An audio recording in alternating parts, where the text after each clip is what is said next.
वै मंगलम नमो दुर्वार रागादि वीरिवार निवारणी अर्हति योगी नाथाय महावीरायतायिने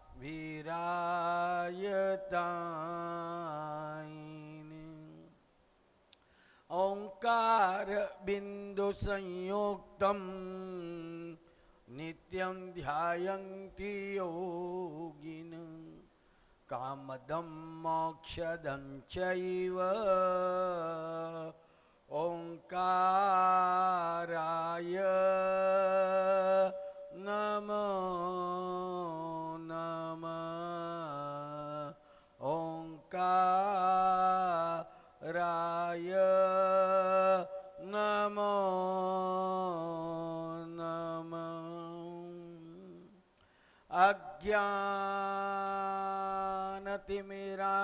अज्ञानतिमिरान्धानां ज्ञानाञ्जनशलाकया नेत्रोन्मीलितं येन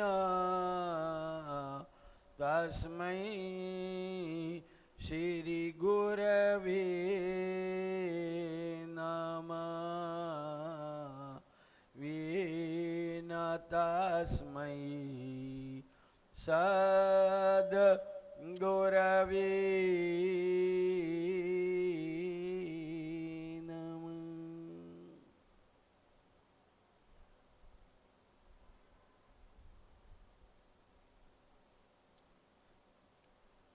विश्व वंदनीय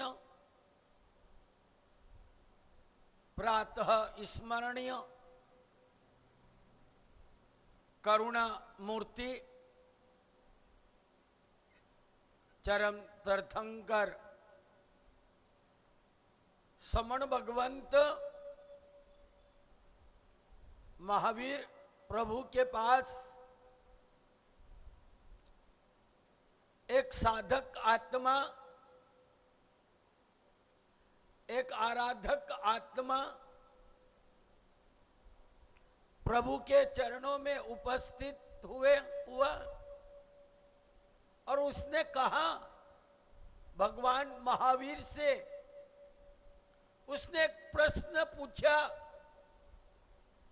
कि प्रभु मैं आपसे जानना चाहता हूं कि आपका जो जिन शासन है, ये जिन शासन का सार क्या है, इस जिन शासन का तथ्य क्या है, इस जिन शासन का सत्य क्या है। क्योंकि आपका और हमारा जन्म किसमें हुआ? आपका और हमारा जन्म कहां हुआ? जैन कुल में जन्म हुआ ना? पक्की बात है ना, कोई डाउट तो नहीं है ना? पक्की बात। आप जैन कुल में आपका जन्म हुआ है। जब आपने जैन कुल में जन्म लिया तो आपको क्या मिला? बस थोड़ा दिमाग अड़ते के डाले है, नो कार मलियो ना, वो मलियो ना, यो मलियो ना, दिमाग चलाओ नहीं। अरे आपने जैन कुल में जन्म लिया है, आपको जिन शासन मिला है। क्या मिला है? इसलिए आप जय किसकी बोलते हो? क्यों बोलते हो? क्योंकि आपको जिन शासन मिला है। जिन शासन को प्राप्त तो आपको और हमको एक बार नहीं अनेक बार मिला है शासन। और हमारी आत्मा तो भगवान के समोह शरण में जाकर बैठकर उनकी दीन गंभीर देशना भी जीवात्मा ने सुनी है। परंतु हम और आप अभी तक इस जिन शासन के सार को, इस जिन शासन को हम नहीं समझ पाए। और आज आपको जिन शासन समझ में आ गया और जिन शासन को समझ लिया, इसके सार को जान लिया, तो पर्वादिरात पजुषण पर्व की जो आप आराधना कर रहे हैं, इस आराधना का सार भी इस जिन शासन का सार है। हमारे जीवन के अंदर जब भी पर्वाधिराज पर्युषण पर्व प्रतिवर्ष आते हैं, जब हमारे दिल और दिमाग में यही होता है कि पर्वाधिराज पर्युषण पर्व आ रहे हैं, तो जैन कुल में जन्म लेने वाला सुबह उठेगा, प्रतिक्रमण करेगा, स्नान करके पूजा करेगा, साधु भगवंत होगा तो प्रवचन सुनेगा, भक्ति कर लेगा, शाम को प्रतिक्रमण कर लेगा, थोड़ा बहुत दान पुण्य कर लेगा, और वो ये सोच लेता है कि मैंने पर्युषण की आराधना मेरे जीवन के अंदर हो गई। ज्ञानी इस बात में सहमत नहीं है। ज्ञानी तो ये कहते हैं कि पर्युषण की साधना का सार क्या है। वो सार ये महावीर थे, वो साधक यही पूछ रहा है कि आपका जिन शासन का सार क्या है प्रभु, ये मैं जानना चाहता हूं। महावीर ने उसको जवाब दिया, उत्तर दिया। ये उत्तर ये पर्युषण के लिए महत्वपूर्ण उत्तर है। वो पूछ रहा है कि जिन शासन का सार क्या है प्रभु, वो मैं जानना चाहता हूं। महावीर ने उस साधक का, उस आराधक का उत्तर दिया, जम इच्छसी अपन्नतो, जम च न इच्छसी अपन्नतो परस वियस इति अंगम जिन शासनम। बड़ी महत्वपूर्ण बात महावीर ये कह रहे हैं कि तू मेरे जिन शासन के सार को जानना चाहता है, मेरे जिन शासन के तथ्य को जानना चाहता है, और मैं आपसे पूछना चाहता हूं, आपने अपने गांव के अंदर साधु भगवंत आए, आचार्य भगवंत आए, आपने कई बार प्रवचन तो सुने ही होंगे ना, कि नहीं सुने? सुने कि नहीं सुने आपने? मैं आपसे पूछना चाहता हूं, प्रश्न करना चाहता हूं कि जिन शासन का सार क्या है। आपने कई बार साधु संतों के सानिध्य में रहे, उनके द्वारा जिन वाणी आपको कई बार श्रवण करवाई गई, परंतु आपके पास मात्र सुनने की भाषा है, करने वाली भाषा या समझने वाली भाषा नहीं है। मेरा काम है बोलने का, और आपका काम क्या है? बस मेरा काम बोलना, आपका काम सुनना। आपको कोई लेना देना नहीं है। सुनने के बाद आपको कोई विचार नहीं, चिंतन नहीं, कोई मनन नहीं, तो आप जिंदगी भर भी सुनते रहोगे ना, तो भी आपका और हमारा कोई कल्याण होने वाला नहीं। हमारी आत्मा का हम इतने गुरु भगवान के सानिध्य में रह करके जिन वाणी का श्रवण किया, और हम जिन शासन में हमको जन्म मिला, वो जिन शासन से हम अपरिचित हैं, उसके सार से हम अभी तक नहीं जानते हैं। वो साधक यही कह रहा है कि प्रभु मैं आपके जिन शासन का सार को जानना चाहता हूं। महावीर उत्तर देते हैं, और उत्तर में ये कहते हैं कि मेरे जिन शासन का इतना ही सार है। एक एक शब्द आपको समझने, समझ लेना आज के सूत्र को। जिन शासन समझ में आ जाएगा आपको। आपने जैन कुल में जो जन्म लिया ना, उस कुल के बारे में आपको समझ में आ जाएगा। महावीर कहते हैं उस साधक को, जो तू अपने लिए चाहता है, शब्द सुनना, जो तू अपने लिए चाहता है वो दूसरों के लिए चाह, जो तू अपने लिए नहीं चाहता है वो दूसरों के लिए मत चाह। इति अंगम जिन शासनम, यही मेरे जिन शासन का सार है, जो तू अपने लिए चाहता है। पहली बात समझ लेना कि तू जो अपने लिए चाहता है, इस संसार की जितनी भी आत्मा है, जितनी भी जीवात्मा है, ये मनुष्य है, आप अपने लिए क्या चाहते हैं? आप अपने लिए क्या चाहते हैं? आप अपने लिए क्या चाहते हैं? ध्यान रखना, संसार में रही हुई आत्मा, किसी को भी ये पूछ लो तू अपने लिए क्या चाहता है, वो एक ही जवाब देगा, मैं अपने जीवन में सुख चाहता हूँ, शांति चाहता हूँ, चैन चाहता हूँ, और मैं सुख पूर्वक जीवन को व्यतीत करना चाहता हूँ। आप क्या चाहते हैं? सुख चाहते हैं ना? आप अपने लिए सुख चाहते हैं।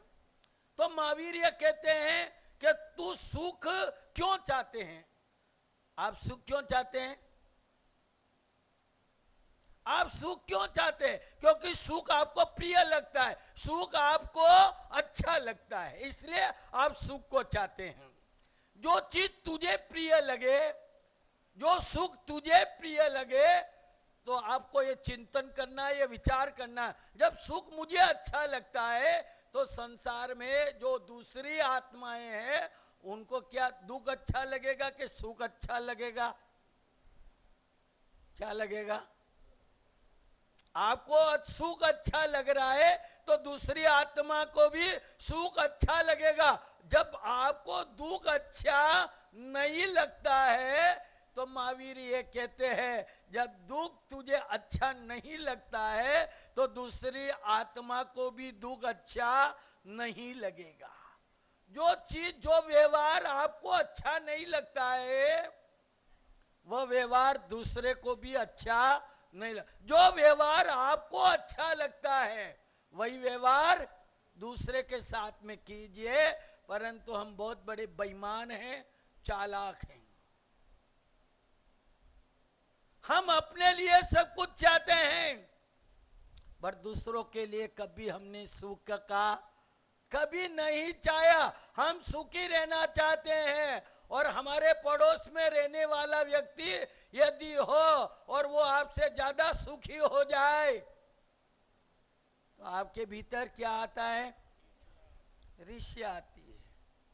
अरे मैं तो वर्षों से यहाँ रहता हूं और इसको 4 दिन हुए आए को और ये मेरे से ज्यादा सुखी बन गया, तो आपके विचारों में एक मलिनता आना प्रारंभ होगी कि ये आदमी कैसे सुखी बन गया। अरे बन गया सुखी, परंतु हम ये विचार, ये चिंतन नहीं करते हम सुखी बने। पर इस दुनिया, महावीर ये कहते जो व्यवहार तुझे अच्छा लगता वही कर। कोई आपका अपमान करे, कोई आपका अपमान करे तो आपको अच्छा लगता हो तो मुझे बता दीजिए। जब कोई व्यक्ति आपका अपमान करता है तो महावीर कहते हैं जब तेरा कोई अपमान करे तो तुझे अच्छा नहीं लगता है, बुरा लगता है, तो तुझे ये विचार करना है जब मेरा कोई अपमान करे मुझे अच्छा नहीं लगता है तो मैं दूसरी आत्मा का अपमान नहीं करूं। क्यों? कि उसको अच्छा नहीं लगता।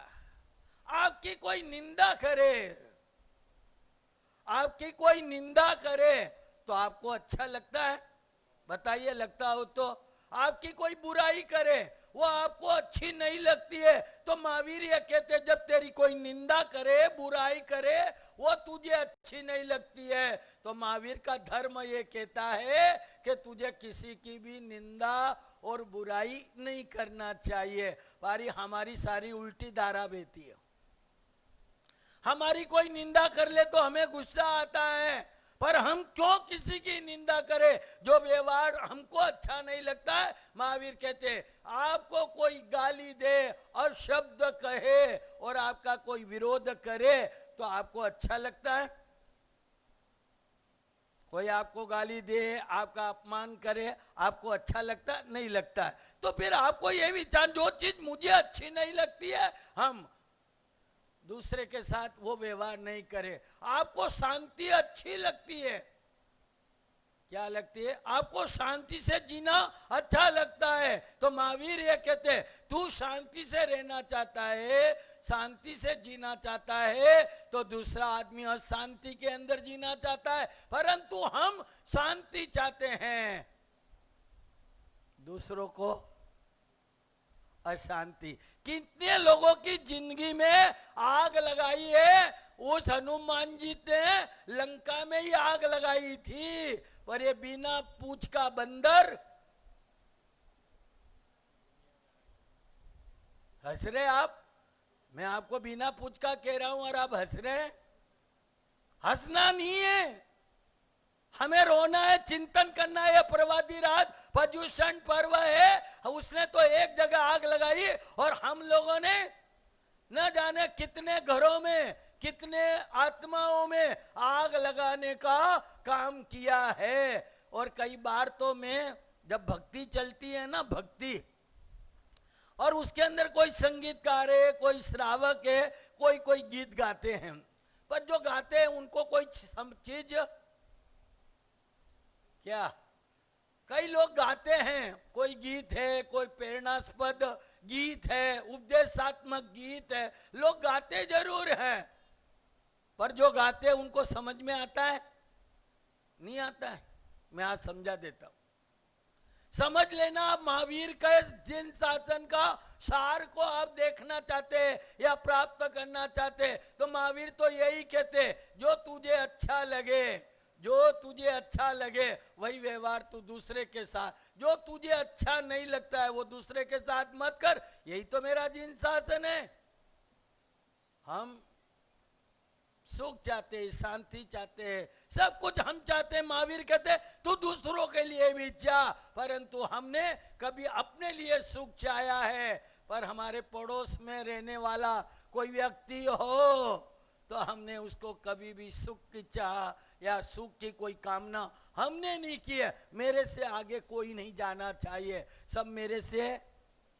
पर महावीर का धर्म ये कहता है वो जाए तो जाने दे, पर तू ईर्ष्या, तू द्वेष तू क्यों करता है? परंतु हमारा स्वभाव है, हम अपना अच्छा चाहते हैं। और जैन समाज तो एक ऐसी समाज है,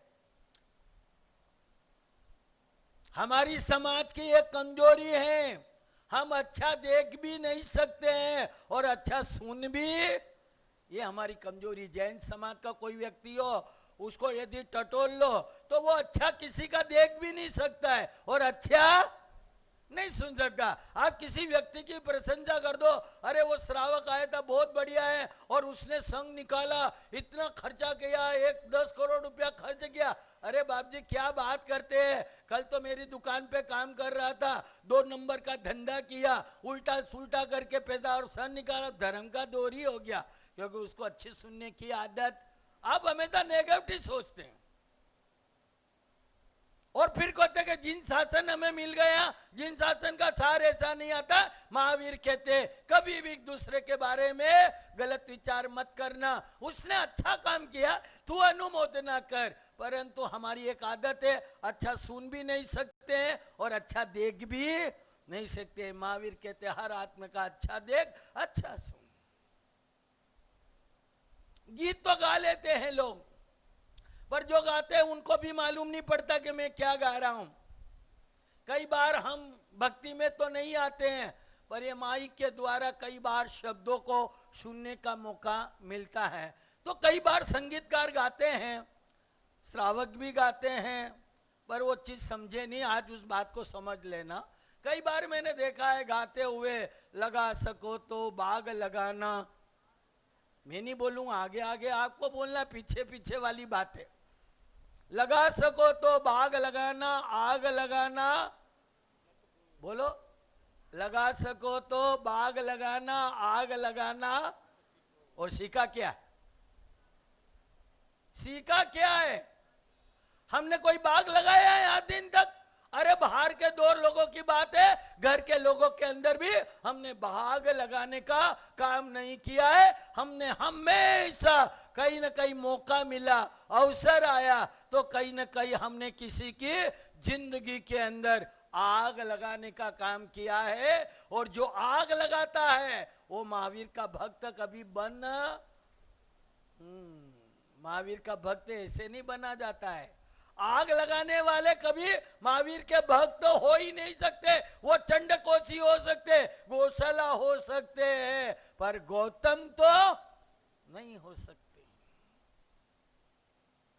हमने यही काम किया। गीत जरूर गा लेते कि लगा सको तो बाग लगाना, आग लगाना मत सीखो, पर जिंदगी भर यदि टटोले, जिंदगी भर तक देखे, तो यही काम किया। एक आदमी था, वो मर गया। एक के पिताजी मर गए। क्या? एक के पिताजी मर गए और मर करके वो चले गए ऊपर।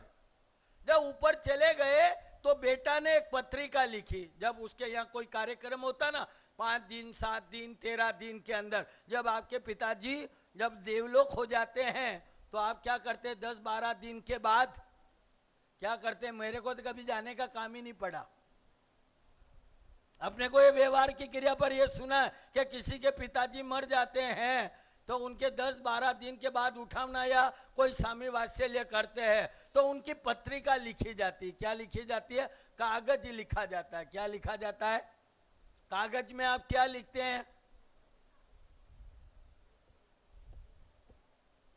क्या लिखते हैं? आपके पिताजी गए होंगे ना, ऊपर गए होंगे ना, तो आपने अपने परिवार के लोगों को बुलाने के लिए एक अंकोपत्री, एक कागज, एक आमंत्रण लिखा होगा और उसमें आपने लिखा होगा। क्या लिखा था हीरा भाई? क्या लिखा है?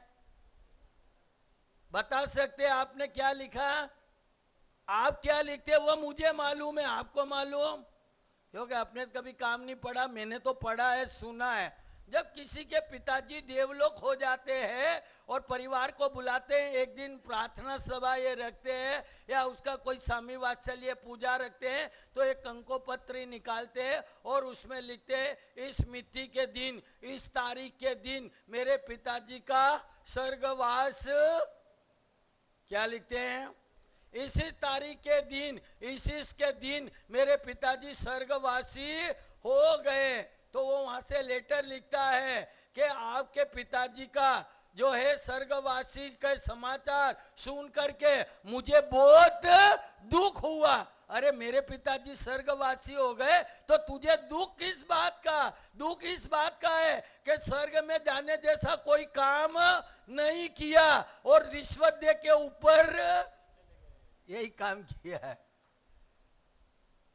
अरे अच्छे काम किए नहीं, लिख देते कंकोपत्री में, परंतु हमने इस संसार में रह करके भले लिख देते स्वर्गवासी हुआ, पर स्वर्गवासी होता नहीं है।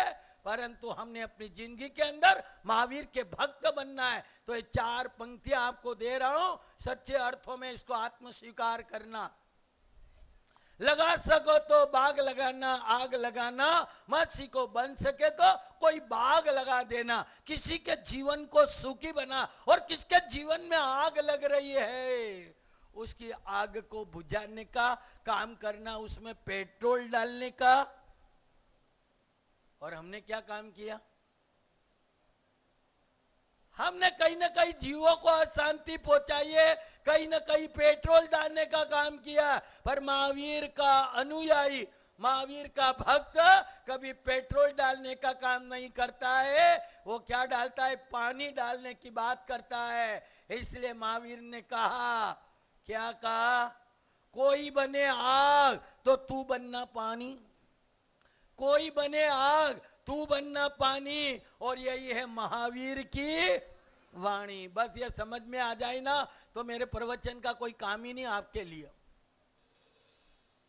महावीर तो कहते हैं किसी को आग लगी है तू पानी बनकर शांत कर दे, परंतु हमारी जिंदगी का, हमारा नेचर, हमारा स्वभाव इस प्रकार का है। कहीं बाग लगा हो तो उसमें, कहीं बाग लगा हो और हमको मालूम पड़ जाए तो आग लगाने का सिवाय कोई धंधे हमने किए ही नहीं। पर्वादि रात प्रदूषण पर्व की यही संदेश है कि तेरे जीवन जो तुझे मिला है, तन मन और धन की जो शक्ति मिली है, ये कहीं आग लगाने के लिए नहीं, कोई जीवात्मा के जीवन में बाग लगा देना। और जहां बाग लग जाता है वो सच्चे अर्थों के अंदर महावीर का भक्त बन जाता है। तो पहली पंक्ति कौन सी है? लगा सको तो बाग लगाना, आग लगाना मत सीखो, जला सको तो दीप जलाना। मैं नहीं बोलूंगा, बोलो। जला सको तो दीप जलाना, बोलो बोलो। जला सको तो दीप जलाना, दिल जलाना। और काम क्या किया? कितने के दिल को जला करके हम यहाँ बैठे हुए हैं। अरे बाहर के लोगों को तो जाने दो, घर के लोगों को भी हमने नहीं बख्शा, उनको भी हम नहीं छोड़ा। जब भी कोई ऐसा मौका मिला होगा तो हमने कभी दीपक जलाने का काम नहीं किया है, मात्र दिल जलाए हैं। और जो दिल जलाने का काम करता है वो महावीर का भक्त बनने के योग्य नहीं है। आपके जीवन के अंदर किसी के जीवन में दीपक जलाना, किसी के जीवन में अंधकार है तो प्रकाश जलाने का काम करना। पर इस पर्वाधी रात पर्युषण पर्व पर किसी आत्मा का दिल जलाना जैसा कृत्य, दिल जलाना जैसा कार्य, दिल जलाना जैसी वाणी का उपयोग नहीं करना। और आप ध्यान रखना, तीर के घाव तो ट्रीटमेंट और इलाज से बढ़ सकते हैं, परंतु वाणी के घाव और किसी आत्मा के दिल को यदि दुखा दिया गया तो उसका तो फिर कोई भरने वाला नहीं है। वो आदमी सब कुछ भूल जाता है, पर उसको आघात पहुंचाया, दिल दुखाया हो तो वो मरते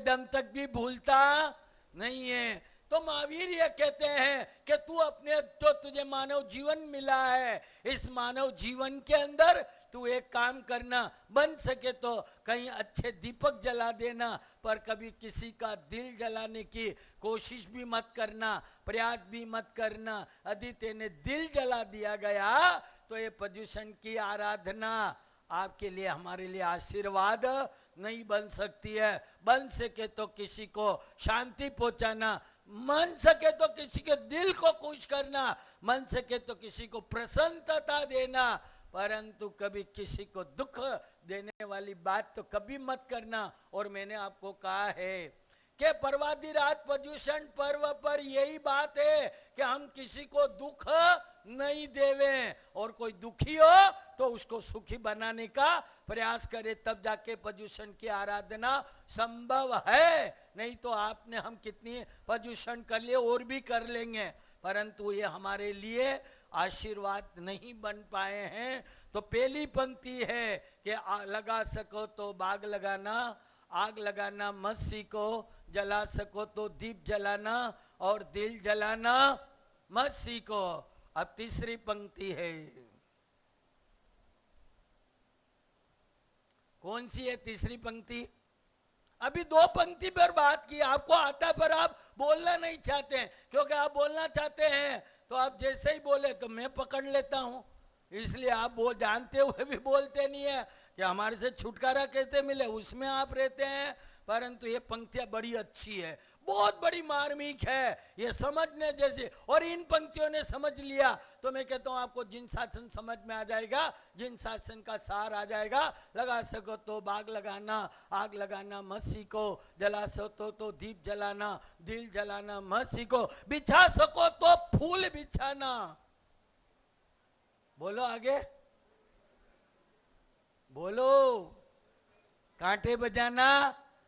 और अब मैं ये नहीं कहूंगा कि आप क्या आटे बिछा रहे कि क्या करे, ये स्वयं को देखना है, स्वयं को स्वयं की दृष्टि से अंदर अवलोकन करना है कि मैंने अपनी जिंदगी में फूल बिछाए हैं किसी की राह में कि कांटे बिछाए हैं, क्या बिछाए आज दिन तक। हम भले ये कहते हैं बिछा सको तो फूल बिछाओ, अरे फूल बिछाना काम नहीं किया, मौका आया, अवसर मिला है तो हमने मात्र कांटे बिछाने के अलावा कोई काम नहीं किया है। और जो किसी की जिंदगी में कांटे बिछा देता है, मैं नहीं कह रहा हूं, हमारे शास्त्र कह रहे हैं, हमारे धर्म ग्रंथ ये कह रहे हैं कि हे आत्मन, तेने किसी की जिंदगी में कांटे बिछा दिए गए हैं या तेने कांटे बिछाए हैं तो याद रखना तेरे लिए त्रिशूल तैयार है आगे। शांति, त्रिशूल तैयार है आपके लिए, परंतु ध्यान रखना ये मानव जीवन जो मिला है, ये मनुष्य जन्म जो मिला है, जैन कुल मिला है, ये बाग लगाने के लिए मिला है, क्या किसी के दिल को जलाने के लिए नहीं मिला है। ये जीवन मिला है किसी के लिए फूल बिछाने के लिए। और अंतिम कड़ी ले जा रहा हूं आपको, लगा सको तो बाग लगाना, आग लगाना मत सीखो, जला सको तो दीप जलाना, दिल जलाना मत सीखो, बिछा सको तो फूल बिछाना, सूल बिछाना मत सीखो। अंतिम कड़ी है, पिला सको तो अमृत पिलाना। न पिलायो कई आज दिन तक लोगों ने है, पिला सको। हमारा धर्म तो ये कहता है यदि तेरे को अवसर आवे तो अमृत पिला देना, परंतु हमने अमृत कभी नहीं पिलाया है। हमने कहीं न कहीं जाकर के जहर पिलाने का काम किया। अपना स्वार्थ है और वो सिद्ध नहीं हो रहा है तो हम अपने जीवन के स्तर से गिर जाते हैं। और ऐसे कई लोग गिरे हमारी जैन समाज के अंदर। कभी कभी पेपरों में पढ़ते हैं तो बड़ा दुख होता है कि हम अपने दूसरे तो क्या, हमने अपने माँ बाप को भी जहर पिलाने का काम किया है। और ऐसी वर्तमान की ऐसी कई परिस्थितियां बन गई है कि आज जो घरों में जो घटना घट रही है ना, अमृत पिलाने की बात नहीं है, मौका आया तो जहर पिलाया। अभी थोड़े दिन पहले नागपुर के अंदर हमारी जैन समाज का कैसे हम जहर पिला रहे हैं अभी लोग घरों में।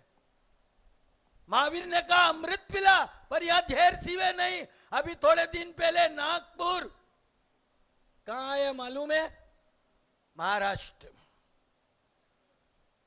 नागपुर के अंदर हमारा एक जैन समाज का एक लड़का 30 वर्ष का,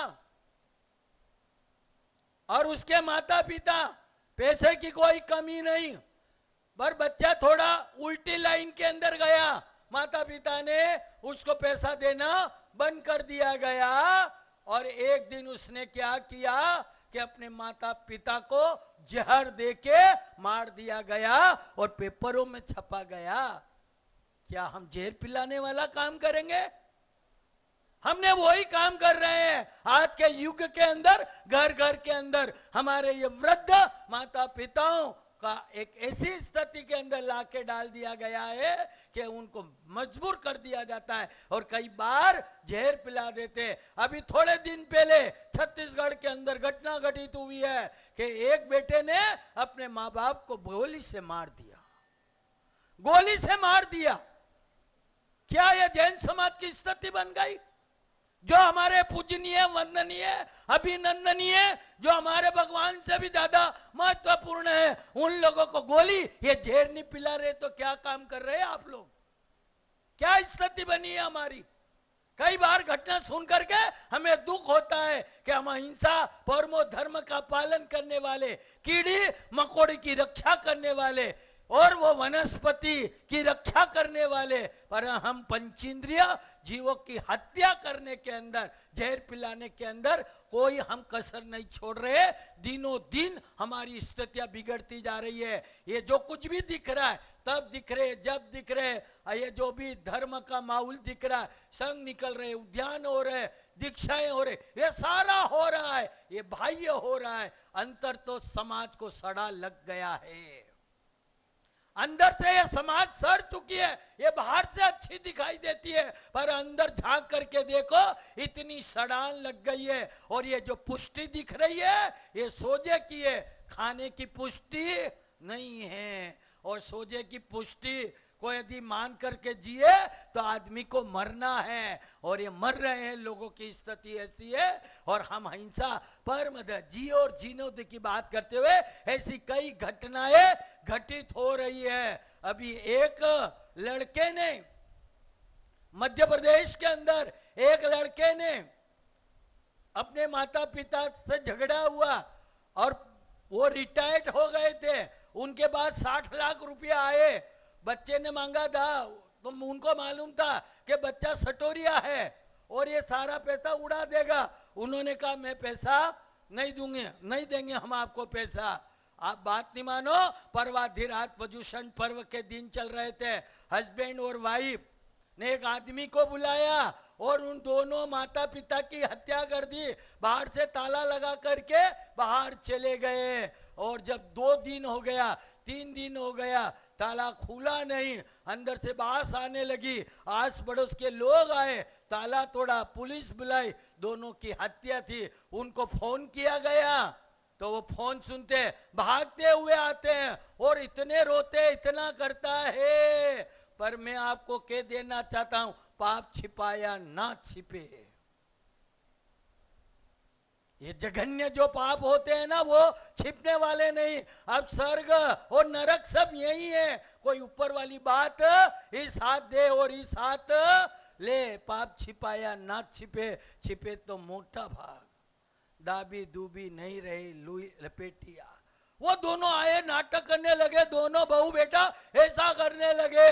पर उस पुरुष ने उनकी इंक्वायरी की, सारी उनकी जानकारी ली, सब कुछ उन्होंने देखा और लग गया कि इसके अंदर कोई घर का ही आदमी है, कोई नौकर नहीं है, कोई बाहर का नहीं है। और थोड़ी देर बाद, घंटा 2 घंटा और 24 घंटे के अंदर पुलिस वाले को मालूम लग गया कि बेटे ने ही हत्या करी। उसको गिरफ्तार किया, ले गए और उसको जब डंडे पड़े उसने कबूला कि हाँ मैंने ही अपने माता पिता की हत्या करवाई है, ये हमारी है। अरे हम भगवान महावीर के अनुयायी है, जिसने अपने जीवन के लिए इतनी करुणा दी कि खुद, महावीर क्या कहते हैं, खुद जले औरों को रोशन किया, खुद जले औरों को रोशन किया। यही तो भगवान महावीर थे, खुद जल गए औरों को रोशन किया, वही तो महावीर थे। और आप और हम महावीर के भक्त हैं, पर हमारे भीतर जरा टटोल के देखे, राग द्वेष ईर्ष्या से भरे हुए हमारा ये हृदय, ये पर्वादि रात भजूषण पर्व पर ये जो मनोमालिन्य है, ये हमारा हृदय जो अपवित्र है, जो जहर से भरा हुआ है। और मैं तो यहां कहता हूं, सांप के तो दाढ़ में ही जहर है। मैं नहीं बोलूंगा, समझ लेना मेरी बात। सांप के तो दाढ़ में जहर है। ओ मनीष भाई कह रहे या तो ऊपर से लगा के नीचे तक जहर है। अरे क्या जहर है? जैन कुल में जन्मने वाला वो जहरीला हो ही नहीं सकता है क्या? मनुष्य इस तरह से जहरीला हो गया। मेरी बात सुन लेना, मनुष्य इस तरह से जहरीला हो गया कि विषधरों का वंश डर गया। विषधर मतलब सांप, समझ लेना। मनुष्य इस तरह से जहरीला हो गया कि विषधरों का वंश डर गया। कल पेपरों में आप पढ़ोगे, कल पेपरों में आप पढ़ोगे कि आदमी के काटने से सांप, हाँ ऐसे लोग यहाँ नहीं आए हो, वो सब बाहर है, वो इंदाबाद उधर छोड़ के आया हूं। आप सब कोई ऐसे नहीं है, आप तो बहुत पवित्र पावन है, क्योंकि इस धरती पे अच्छी आत्मा ही आ सकती है। जो भगवान के समो शरण में गया है वही संतों के सानिध्य में आता है, तीर्थों में आता है, नहीं तो नहीं आता है। ध्यान रखना हमारे भीतर में। इसलिए गुजराती में कहते हैं, फूल खिलीने बीजाने सुवास आपे छे, फूल खिलीने बीजाने सुवास आपे छे, दीपक जलीने बीजाने प्रकाश आपे छे।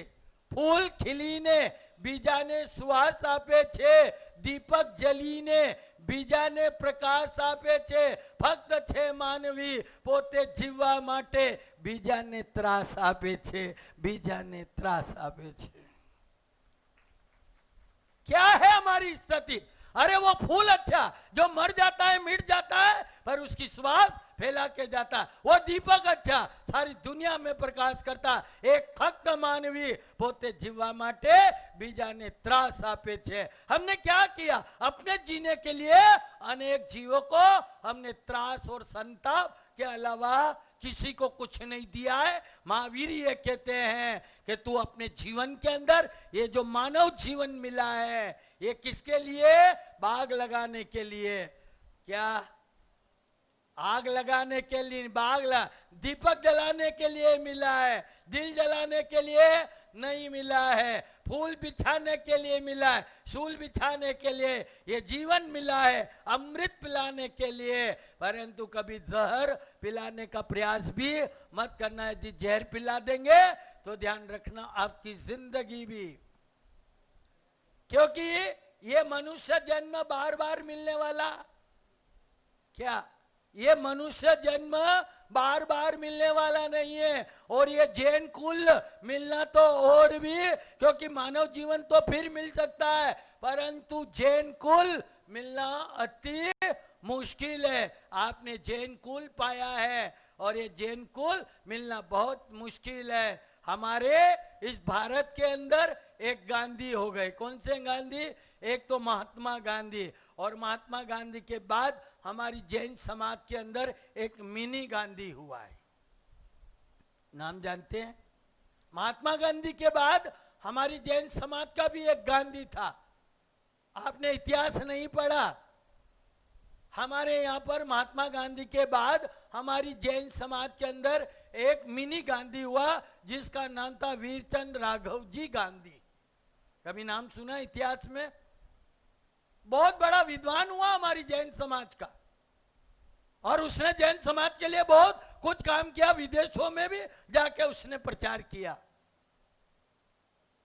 जब अमेरिका के वो शिकागो के अंदर विश्व धर्म सम्मेलन रखा गया, विश्व धर्म सम्मेलन रखा गया, और अमेरिका की सरकार ने उस समय वर्तमान के अंदर आत्माराम जी महाराज थे, जिनको विजयानंद सूर्य जी महाराज कहते हैं। अमेरिका की सरकार ने विजयानंद सूर्य जी आत्माराम जी को एक लेटर भेजा, और उस लेटर में लिखा है कि शिकागो के अंदर विश्व धर्म सम्मेलन का विराट आयोजन किया है, तो जैन प्रतिनिधि के रूप में आपको पधारना है, आपको आना है। आमंत्रण दिया अमेरिका की सरकार ने। पर आप जानते हैं जैन साधु के नियम, गाड़ी में, वाहन में, जहाज में, प्लेन में, ट्रेन में, बस में बैठने का कोई था ही नहीं। तो उन्होंने लिखा वहां कि भाई हम जो है वाहन में नहीं आ सकते। तो उन्होंने लिखा आप कोई भी जैन समाज का एक प्रतिनिधि, एक व्यक्ति को भेज दीजिए। हिंदू समाज की ओर से स्वामी विवेकानंद गए थे। कौन गए थे? स्वामी विवेकानंद गए थे।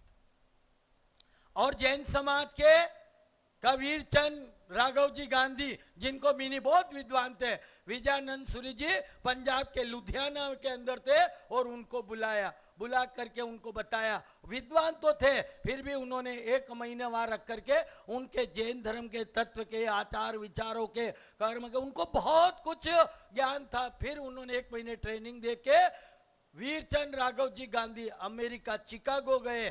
सर्व धर्म के साधु संत और विद्वान और जैन समाज की ओर से ये वीरचंद गांधी खड़े हुए। उन्होंने वहां 1 घंटे तक भाषण दिया। भाषण देने के बाद वहां सम्मेलन समाप्त तो हो गया, और उनके विचार आया कि इधर आया हो तो पूरे विदेश की यात्रा करो। यूरोप, अमेरिका वगैरह गए, और चलते चलते लंदन आए। कहाँ आए?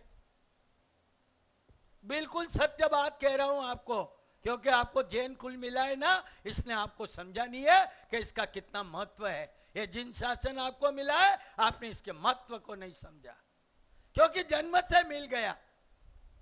वीरचंद राघव जी गांधी लंदन पहुंचे, और लंदन का बहुत बड़ा साहित्यकार था जॉर्ज बेर्नार्ड शॉ, जिसको नोबेल पुरस्कार मिला, जिसने जॉर्ज बेर्नार्ड शॉ ने अनेक नाट्य लिखे, और बड़ा साहित्यकार था, माना हुआ विद्वान, जाना था माना हुआ एक दार्शनिक था, जिसका नाम है जॉर्ज बेर्नार्ड शॉ, जो आपने कई बार नाम सुना होगा उसका। सुना कि नहीं सुना आपने? क्या मालूम आपको, क्या लेना देना है, कोई मतलब है ही नहीं। हमारे देश समाज में कैसे कैसे हीरे हुए, विदेशों में कैसे कैसे लोग हुए जो जैन धर्म से प्रभावित हुए। तो लंदन का जॉर्ज बेर्नार्ड शॉ बहुत बड़ा दार्शनिक और विद्वान था। तो वीरचंद राघव जी गांधी ने उनको कहा कि मैं आपसे मिलना चाहता हूं।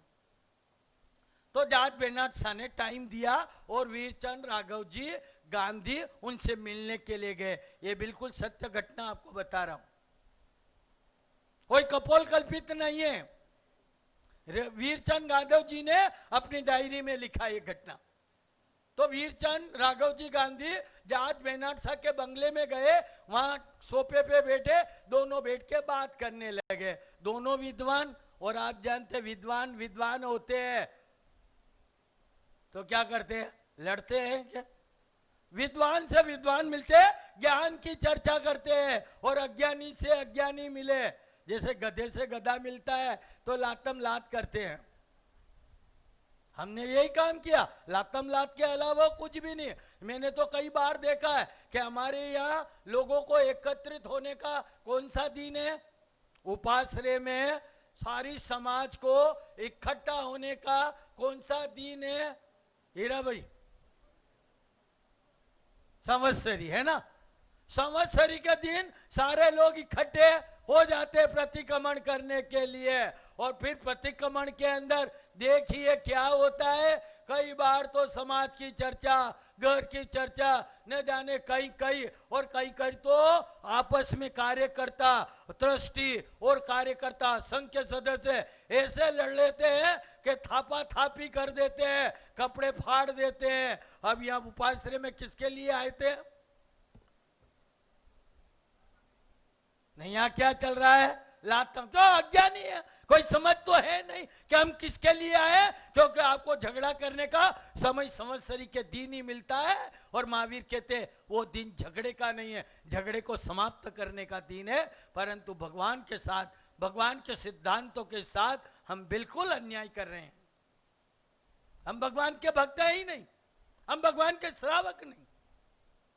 वो वीरचंद गादव जी वहां गया, ज्ञानी थे, बातचीत निकली, कई दर्शन शास्त्र में, अनेक तत्व ज्ञान पे कई प्रकार की चर्चा हुई। और चर्चा करते करते हुए पुनर्जन्म के बारे में चर्चा चालू हुई कि पुनर्जन्म होता या नहीं होता है। वीरचंद राघव जी गांधी जाज बेनारसा से पूछते हैं कि मैं आपसे पूछना चाहता हूं कि आप पुनर्जन्म के बारे में आपकी क्या मान्यता है। जाट बेनरसा क्या कहता है सुनना। जाट बेनरसा ये कहता है कि पुनर्जन्म के बारे में मैं शोध कर रहा हूँ, रिसर्च करता हूँ, वो मैं मानता भी हूँ और नहीं भी मानता हूँ। तो वीरचंद राघव जी ने प्रश्न किया कि ये बताइए जाट बेनरसा कि आप अगला जन्म आप कहाँ लेना चाहते हैं? आपका पुनर्जन्म हो तो आप कहाँ लेना चाहते हैं? जाट बेनरसा ने कहा कि मेरा पुनर्जन्म हो तो भारत की, क्या आ रही मेरी बात समझ में? जाट बेनरसा क्या कह रहा है? वीरचंद राघव जी गांधी ये पूछ रहा है यदि आपका पुनर्जन्म हो तो कौन से देश में हो? उसने कहा कि भारत के अंदर जन्म हो।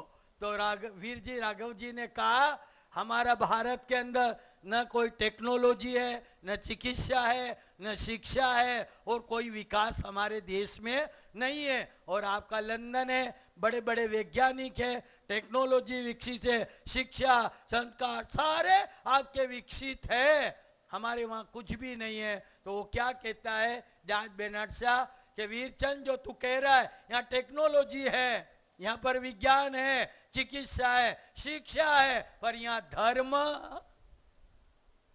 क्या है?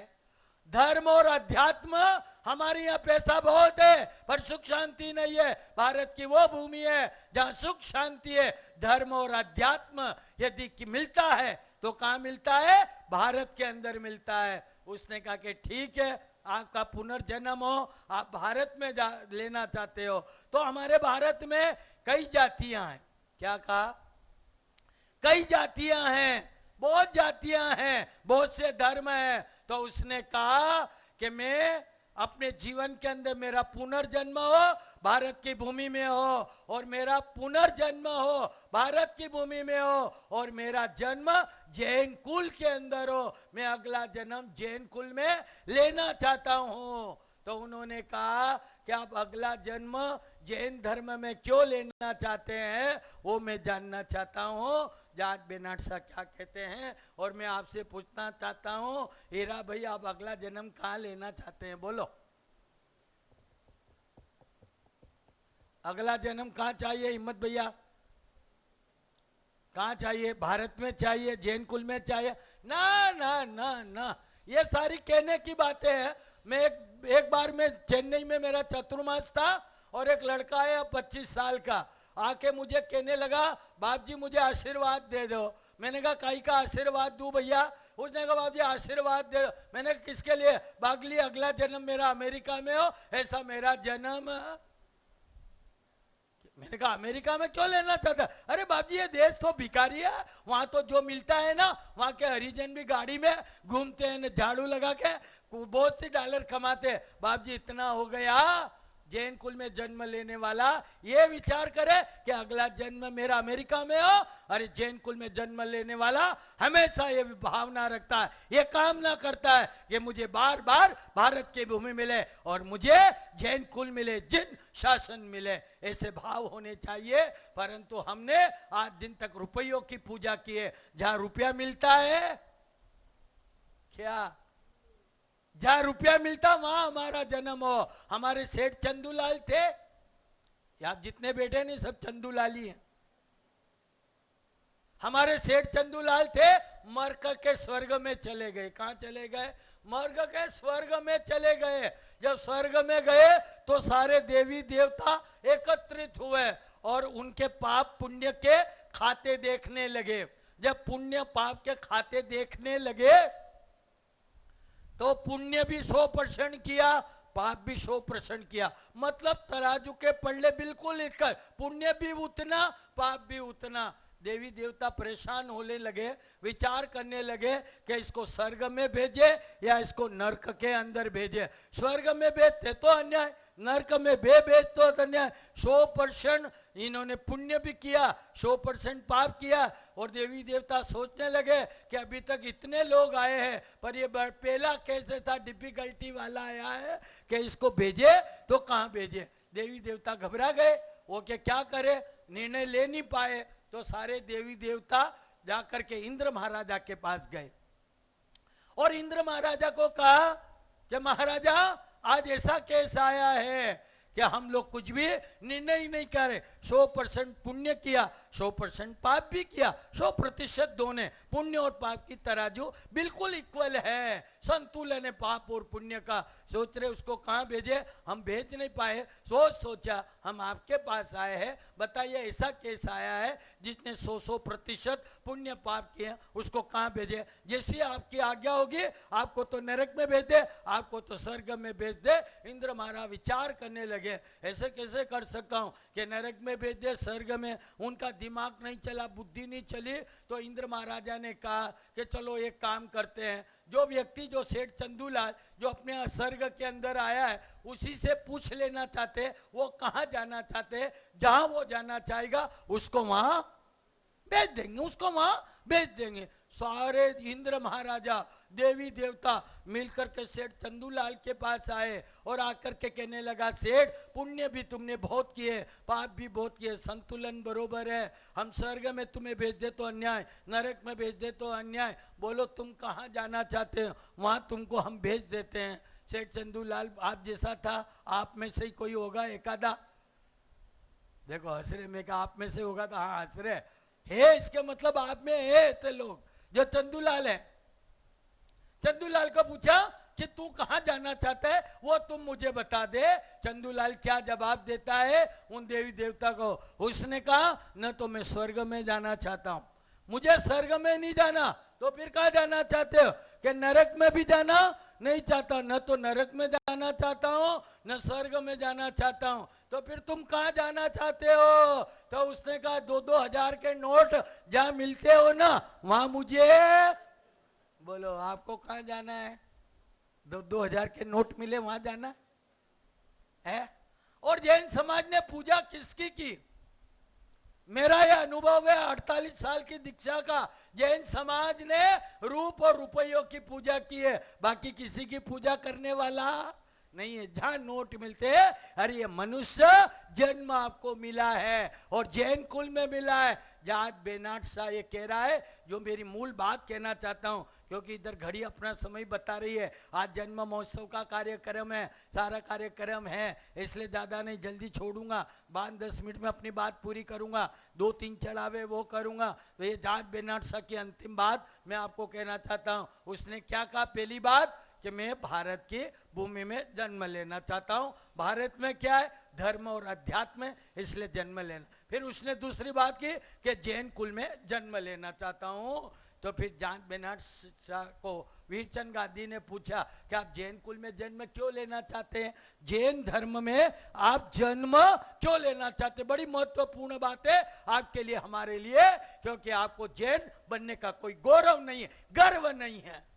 वो एक जाट बेनाट सा जो अनार्य देश में, पश्चिम के देशों में जहां धर्म नहीं है, वो जॉर्ज बेर्नार्ड शॉ वो व्यक्ति है कि भगवान महावीर की अहिंसा की पुस्तक पढ़ी। एक छोटी सी पुस्तक, महावीर की अहिंसा की पुस्तक पढ़ी और उसने सौगंध ले लिए क्या कि मैं मांसाहार नहीं करूंगा।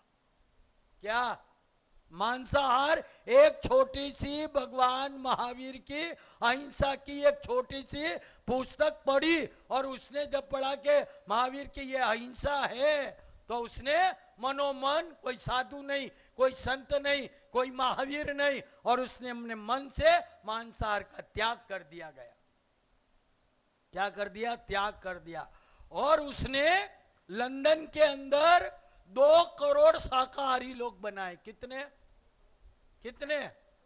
2 करोड़ लोगों को वो स्वयं शाकाहारी बना और 2 करोड़ लोगों को उसने शाकाहारी बनाया। उसके जीवन की डायरी को पढ़ लेना, उसने लिखा है। ये बातें कोई मैं मनगढ़ंत नहीं कह रहा हूं।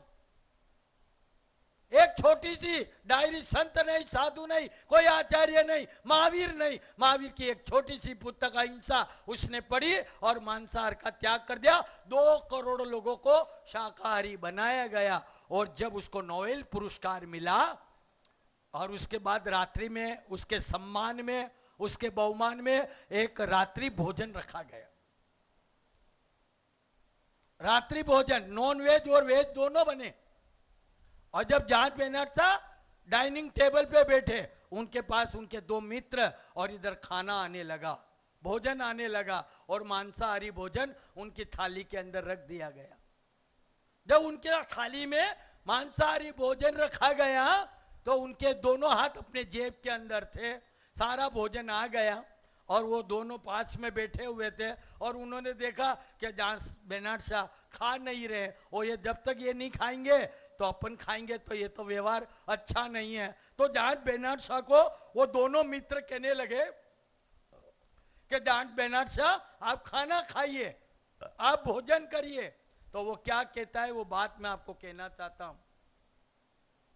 हमारी स्थिति क्या है? बड़ी दयनीय स्थिति है। हमारी युवा पीढ़ी कितनी भटक चुकी है क्या। और कभी कभी तो सुनते तो बड़े विचार आते हैं कि हमारे संस्कार क्या ऐसे हैं, क्या हम इतने घटिया हैं, क्या हमारा स्तर इतना नीचे गिर गया है, क्या हम खाने पीने का विवेक भूल गए हैं। कई बार ऐसा सुनने में आते हैं, कई बूढ़े माता पिता आके रोते, बाप जी बच्चा ऐसा है, बच्चा ऐसा है। और आप देर के एक ऐसी स्थिति बनती है।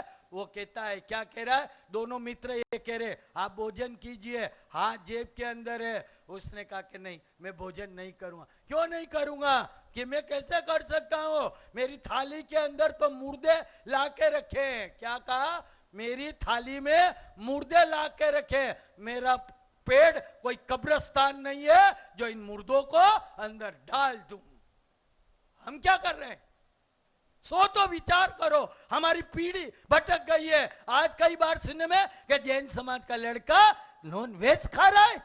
अरे शर्म आनी चाहिए। आज तो हमारी शादियों में क्या हो रहा है? यहाँ बैठते आप बूढ़े बुजुर्ग और आपके बच्चे क्या कर रहे हैं? अरे आपकी गलतियां हैं जो आज उनको सुधार नहीं पा रहे हैं। और कैसी कैसी पार्टियां हो रही है जहां हमारी जैन समाज के रिसेप्शन होते हैं लड़के लड़कियों के और दारू की बोतलें खुलती है। ये हमारे संस्कार है। अरे वो पश्चिम में रहने वाला जॉर्ज बेर्नार्ड शॉ जैन नहीं होते हुए जैन बन गया और हम जैन होते हुए भी जैन नहीं बन पाए हैं। क्या कर रहे हैं हम? हमारे घरों में क्या? और ये रिसेप्शन के अंदर कांदू, आलू, बटाटा, अभक्ष, न जाने दारू वगैरह पार्टियां बियर पीते हैं। और लोग हमको आके कहते हैं कि महाराज जी आपके जैन समाज के लोगों की शादी थी, पार्टी में गए थे और वहां तो पार्टी चल रही थी। पार्टियों के नाम भी आपने कैसे कैसे दे रखे हैं।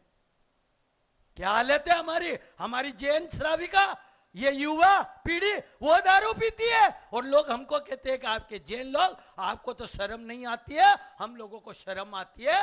एक वो जॉर्ज बेर्नार्ड शॉ जैन कुल में जन्म ने लिया, शाकाहारी बन गया, 2 करोड़ लोगों को शाकाहारी बनाया। महावीर का वो ये कह रहा है कि मेरा जैन कुल में जन्म हो। क्यों लेना चाहते हो?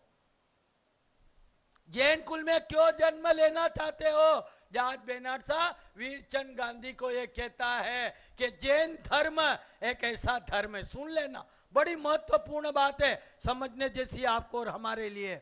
वो क्या कहता जॉर्ज बेर्नार्ड शॉ कि जैन धर्म ऐसा धर्म है जो आत्मा से परमात्मा बनने की बात करता है, और मुझे आत्मा से मुझे परमात्मा बनना है, इसलिए जैन धर्म में जन्म लेना चाहता हूं। बोलो आप कहां जन्म लेना चाहते, बताओ बताओ। जैन कुल में जन्म लेना चाहते हैं हम? अरे ऐसे कृत्य नहीं है, ऐसे कर्म नहीं है। हमने क्या किया है? मात्र जहर पिलाया, अमृत पिलाने वाली बात ही नहीं है। हमारे को ये पर्वाधिराज पर्युषण पर्व की ये आराधना करने का अवसर आया है, और ये मनुष्य जन्म बार बार मिलने वाला नहीं, जैन कुल मिलने वाले नहीं, हमारे वितराग जैसे देह मिलने वाले नहीं है। ये अवसर आया है तो मैं यही कहता हूं, गीत उसी का है जो गाना जानता। अंतिम बात कह रहा हूं, गीत उसी का है जो गाना जानता है, और साज उसी का है जो बजाना।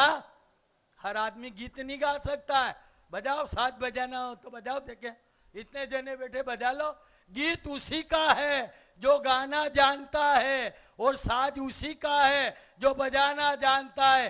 धन्य है जीवन उनका, धन्य है जीवन उनका जो जीना जानता है, और जैन धर्म उन्हीं का है जो उसे पाना जानता है, उसे पाना जानता है, पाना जानता है। हम जैन कुल में जन्म लेकर के भी हमने नहीं किया, और ऐसा जन्म बार बार मिलने वाला नहीं, ऐसी खूबसूरत जिंदगी मिलने वाली नहीं। इसलिए मैं कहता हूं ये जिंदगी खूबसूरत है, सुन लेना, ये जिंदगी खूबसूरत है, तुम्हें जीना नहीं आया।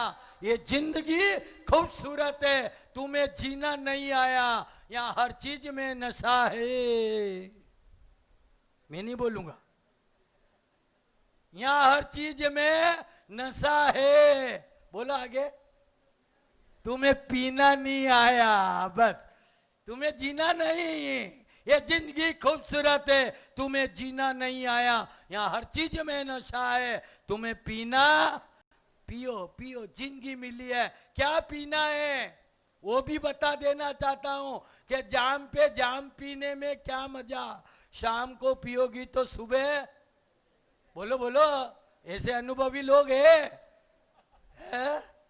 नहीं है, ऐसे लोग आते ही नहीं पोजीशन करने। जाम पे जाम पीने में क्या मजा, शाम को पियोगे तो सुबह उतर जाएगी। अरे भक्ति रस की प्याली पी ले, भक्ति रस की प्याली पी ले तो तेरी जिंदगी सुधर जाएगी, तेरी जिंदगी सुधर जाएगी।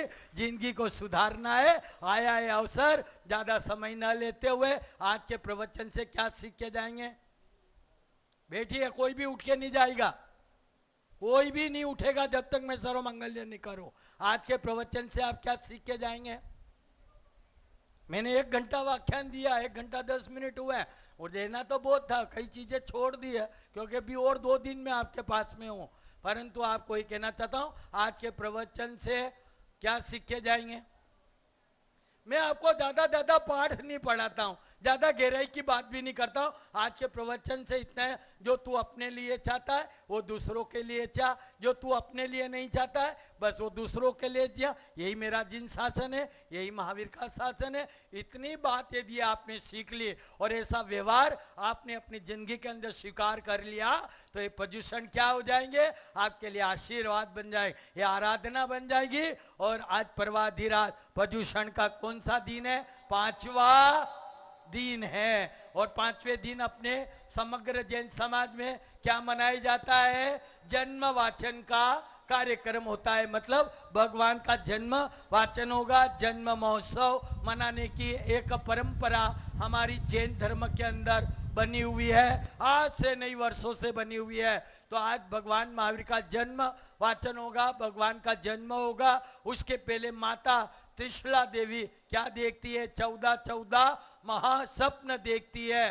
तो आज हमारी जैन परंपरा के अनुसार ठीक 1:30 बजे यहाँ पर भगवान के माता पिता बनाएंगे।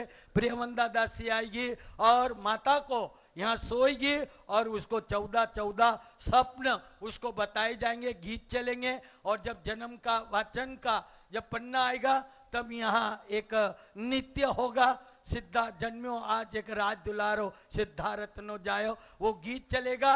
उसके बाद मैं वाचन करूंगा, जन्म महोत्सव होगा, और आपको यहाँ जब एंट्री करेंगे तब आपको एक गोला दिया जाएगा, और उसका लाभ लिया है सूरखा बेन, हम महेंद्र कुमार जी ओसवाल लोना वालों ने गोले की प्रभावना रखी, लड्डू की प्रभावना हमारे मदुराई वाले एक भक्त ने ली है। तो ये सारे कार्यक्रम है। पर आपको एक कह देना चाहता हूं, आपने जैन कुल में जन्म लिया, जैन में जन्मे ना, तो आज 8 दिन के अंदर है, क्या है 8 दिन है, तो हमको कौन से धर्म की आराधना करनी चाहिए मालूम है? 4 प्रकार के धर्म हैं। कितने?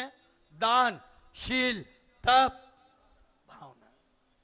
दान, सबसे पहले दान। पर्वाति रात प्रदूषण पर्व पर यदि आए हैं और परमात्मा की कृपा है, क्या देव गुरु धर्म की कृपा है, तो आज के दिन कुछ न कुछ परमात्मा के चरणों में समर्पण करना है, धरना है, रखना है। और जो परमात्मा के चरणों में समर्पण करेगा तो छोटा मोटा यथाशक्ति लाभ लेना अनिवार्य है। और दान की क्रिया नहीं की, पुण्य की क्रिया नहीं की, मैं नहीं कहता, हमारे शास्त्र ये कहते प्रदूषण की आराधना आदि अधूरी रहती है। तो ये दान की क्रिया तो परमात्मा के चरणों में समर्पण करना है, और जो परमात्मा के चरणों में समर्पण करता है ना, वही पुण्य आपके अगले जन्म तक साथ आता है। नहीं तो करोड़ों अरबों रुपया आपके कभी होते नहीं, होंगे नहीं। इंदौर है, और इंदौर के सर रुक्मी चंद जी सेठ थे, उनके बाद एक व्यक्ति गया कि सेठ आपके पास कितने करोड़ रुपए है?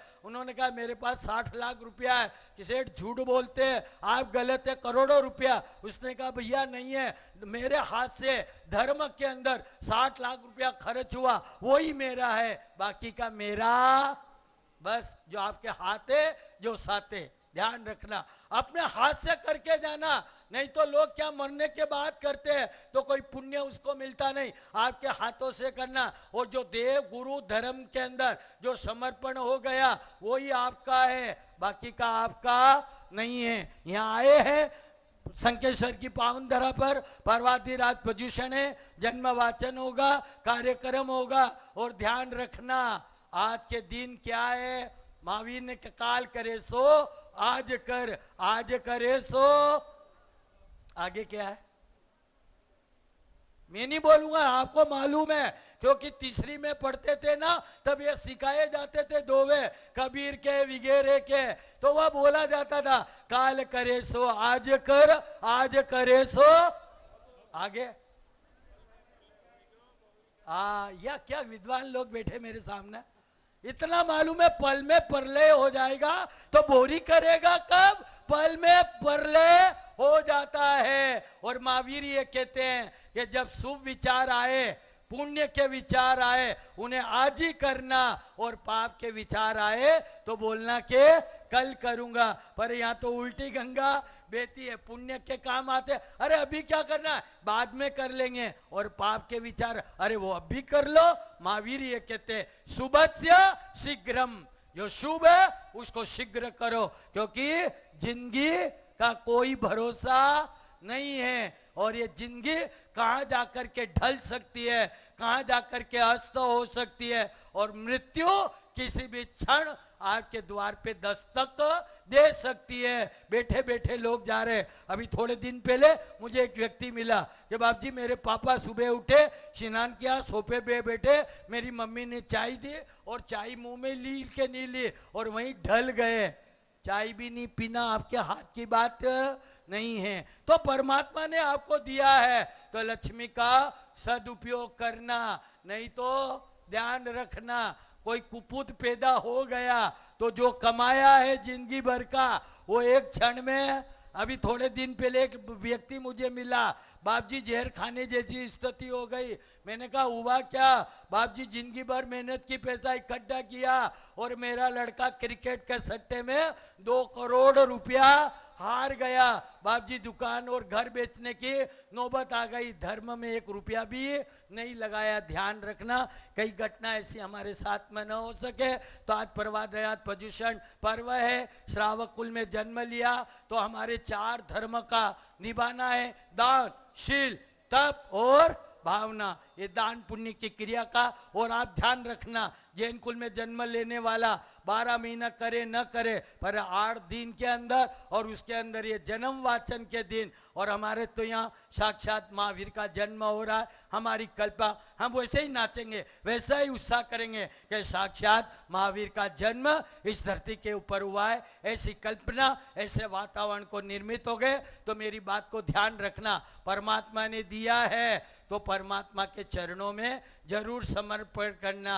और ये आपको कह दूं, जो परमात्मा के चरणों में मेरे एक व्यक्ति थे, उनके गांव में प्रतिष्ठा थी, वो पैसा नहीं था पर भाव थे कि मैं कुछ लाभ लूं, क्योंकि गांव में बार बार प्रतिष्ठा होने वाली नहीं है। उनके मन में ये विचार आया, छोटा मोटा लाभ लूं, क्या लूं? तो भगवान मेरे को पूछा, बाप जी मेरी स्थिति नहीं है पर गांव में प्रतिष्ठा है और कई वर्षों के बाद हुई है, और मैं मर जाऊंगा तब तक तो कोई प्रतिष्ठा दोबारा होनी नहीं है, पर मुझे लाभ लेना है, आप बताओ कौन सा लाभ लूं? मेरी स्थिति नहीं है। मैंने कहा कोई बात नहीं, भगवान विराजमान करने का लाभ ले लेना। उसने कहा तहती बाप जी यही लाभ लूंगा। यहाँ से मुझे मिलके राजस्थान गया, अष्टानिका महोत्सव था, रात को अंतिम दिन जो है प्रतिष्ठा की रात के दिन चढ़ावे हुए, और उसने 35 लाख में मूर्ति विराजमान करने का चढ़ावा ले लिया। अब लोग सोचने लगे कि यार इसकी तो स्थिति इतनी अच्छी नहीं है, ये 35 लाख रुपया कैसे भरेगा, क्या करेगा, कैसा होगा, पहली किस्त कैसे भरेगा? पर भाव थे, ले लिया चढ़ावा। और जब वो मुझे मिला इतना खुश हुआ। बाप जी आपने कहा मैं जिंदगी में मंदिर तो नहीं बनवा पाया, भगवान विराजमान करके मेरी आत्मा में इतनी प्रसन्नता है कि बाप जी पहली किस्त भरनी है। और उसने अपने पत्नी के गहने बेच करके जो कुछ भी दे दिया, और फिर जो भाग्य चमका उसका, आज वो कोट्याधीश बना हुआ है। ये हमारे जिन शासन का प्रभाव है, ये परमात्मा की कृपा उतरती है। हम देने में इतने कंजूस, अरे भाव रखिए फिर देने वाला तो देगा। आप तो दीजिए परमात्मा के चरणों में, उसकी चिंता कौन करेगा? देने की चिंता तो ऊपर वाला करता है। आप कोई चिंता मत करो, नहीं तो क्या है वो कहावत है, क्या पूत कपूत तो क्यों धन संजय।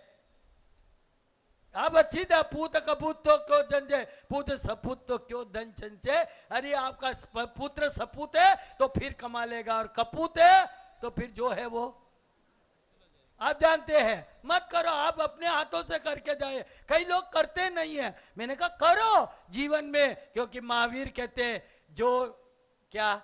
जो हाथ से वो साथ में आता है, जो हाथ से नहीं किया वो कभी साथ में। तो ये परमात्मा का जन्म महोत्सव का पाना का चढ़ावा है। आप चढ़ावे बोलिए और अगले साल डबल नहीं हो।